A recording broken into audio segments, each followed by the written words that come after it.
नमस्कार, Keshav school online classes में आपका स्वागत है। आज मैं फिर आपके लिए एक नया वीडियो लेकर आया हूँ, जिसमें आज हम पढ़ेंगे सर्वनाम। कक्षा 6 से 8 के लिए है सर्वनाम। सर्वनाम का अर्थ होता है सबका नाम। ये भी एक विकारी शब्द है, संज्ञा की तरह ये भी विकारी शब्द है जिसमें रूप परिवर्तन हो जाता है। सर्वनाम, अब सर्वनाम यानी सबका नाम, यानी संज्ञा के स्थान पर, संज्ञा के स्थान पर। संज्ञा जानते हो, मैंने बताया था संज्ञा किसी का नाम, संज्ञा का अर्थ नाम। अब इस नाम के स्थान पर, इस नाम के स्थान पर प्रयोग किए जाने वाले शब्दों को क्या कहते हैं? सर्वनाम कहते हैं। संज्ञा के स्थान पर प्रयुक्त होने वाले शब्दों को सर्वनाम कहते हैं। जैसे मैं, तुम, वह, हम, आप, उसका, मेरा, तुम, तुम्हारा आदि ऐसे शब्द क्या होते हैं? सर्वनाम शब्द होते हैं। सर्वनाम के भी, अब सर्वनाम कितने प्रकार के होते हैं? तो सर्वनाम 5-6 प्रकार के होते हैं। कितने प्रकार के होते हैं? 6 प्रकार के होते हैं।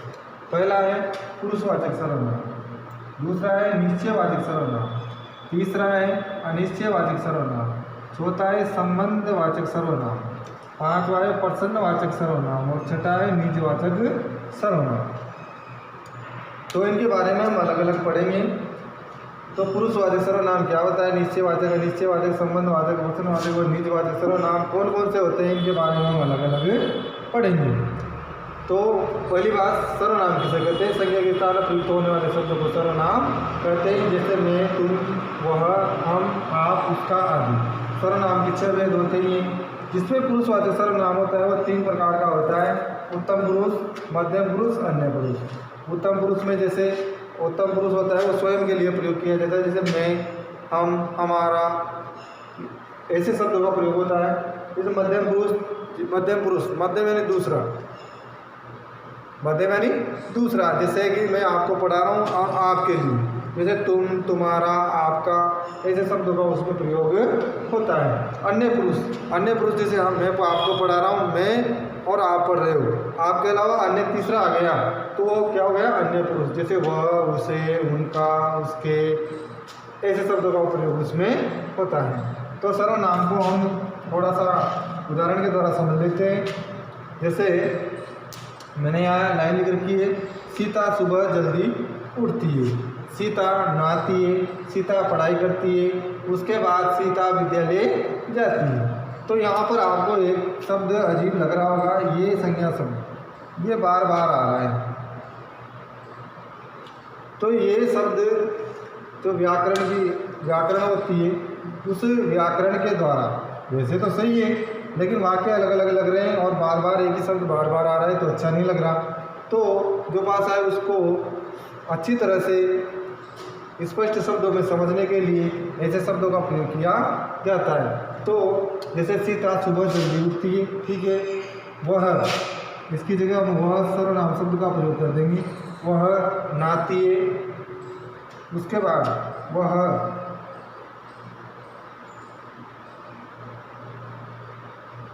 पढ़ाई करती है, उसके बाद वह विद्यालय जाती है या उसके विद्यालय जाती है।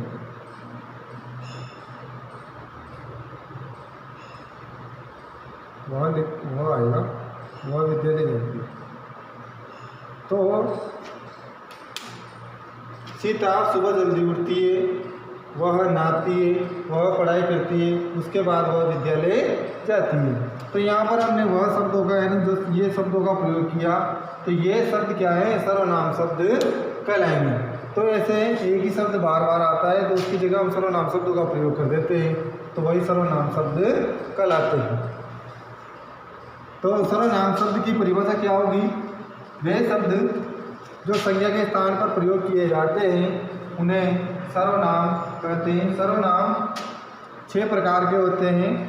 पुरुषवाचक सर्वनाम जो कि 3 प्रकार का होता है: उत्तम पुरुष, मध्यम पुरुष और अन्य पुरुष। उसके बाद निश्चयवाचक सर्वनाम, अनिश्चयवाचक सर्वनाम, संबंधवाचक सर्वनाम, उसके बाद प्रसन्नवाचक सर्वनाम और निजवाचक सर्वनाम। इनकी परिभाषा हम अलग अलग पढ़ेंगे। सबसे पहले पुरुषवाचक सर्वनाम किसे कहेंगे? पुरुषवाचक सर्वनाम जिन सर्वनाम का प्रयोग करने वाले, सुनने वाले या जिसके विषय में कुछ कहा जाए उसके स्थान पर किया जाता है उन्हें पुरुषवाचक सर्वनाम कहते हैं।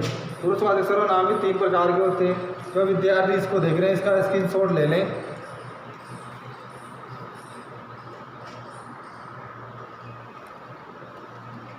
आगे चलते हैं हम पुरुषवाचक सर्वनाम।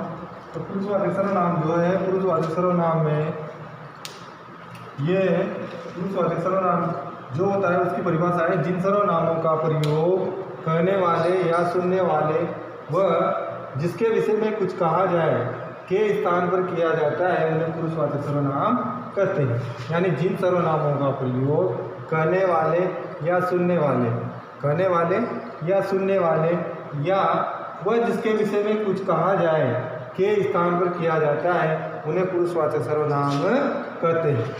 यानी जिन सर्वनामों का प्रयोग करने वाला यानी स्वयं, जैसे मैं, सुनने वाले आप, और जिसके विषय में या अन्य तीसरा आ गया उसके विषय में कुछ कहा जाए के स्थान पर जिन सर्वनामों का प्रयोग किया जाता है उसे क्या कहते हैं? पुरुषवाचक सर्वनाम कहते हैं। अब पहला आता है उत्तम पुरुष। उत्तम पुरुष स्वयं के लिए, उत्तम पुरुष स्वयं के लिए प्रयोग किया जाएगा। मध्यम पुरुष, जैसे आप बैठे हो कक्षा में तो आपके लिए जिन सर्वनामों का प्रयोग किया जाएगा जैसे तुम, तुम्हारा, तुझे, तुमको, तुम्हारे, आप आदि ऐसे शब्द का प्रयोग किया जाएगा तो वो क्या कहलाएंगे? मध्यम पुरुष। और अन्य पुरुष, जैसे आप और हम पढ़ रहे हैं और अन्य तीसरा आ गया तो वह अन्य पुरुष कहलाएगा। उसके लिए जिस सर्वनामों का प्रयोग किया जाएगा वो अन्य पुरुष कहलाएगा।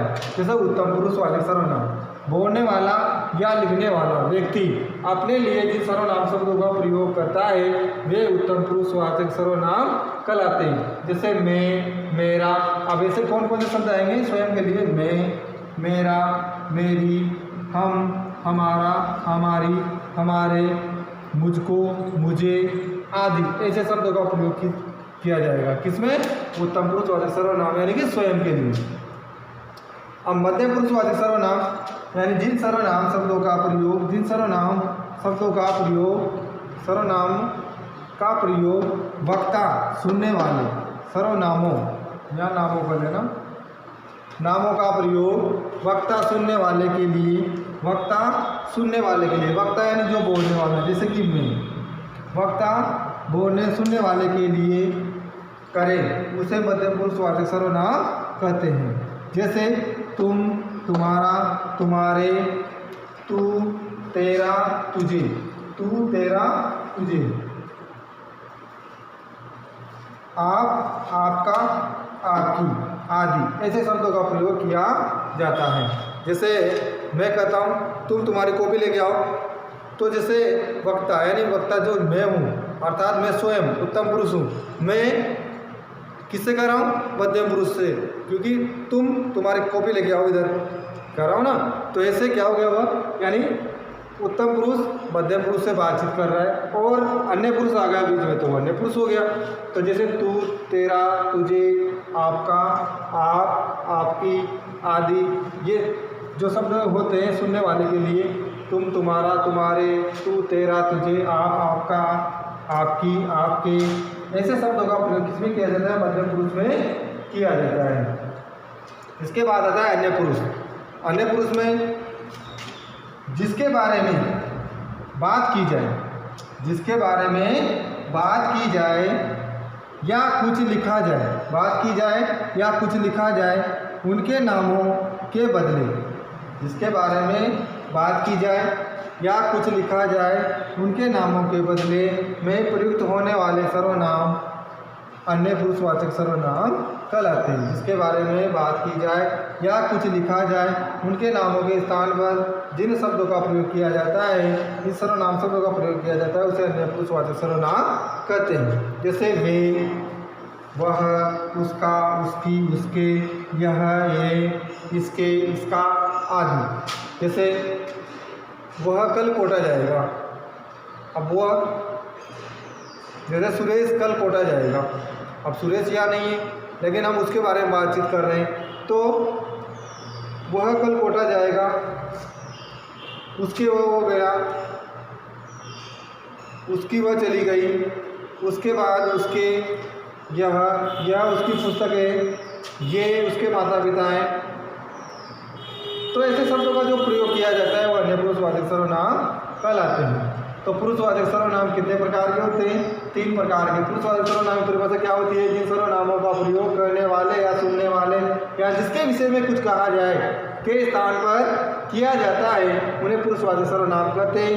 पुरुषवाचक सर्वनाम 3 प्रकार के होते हैं।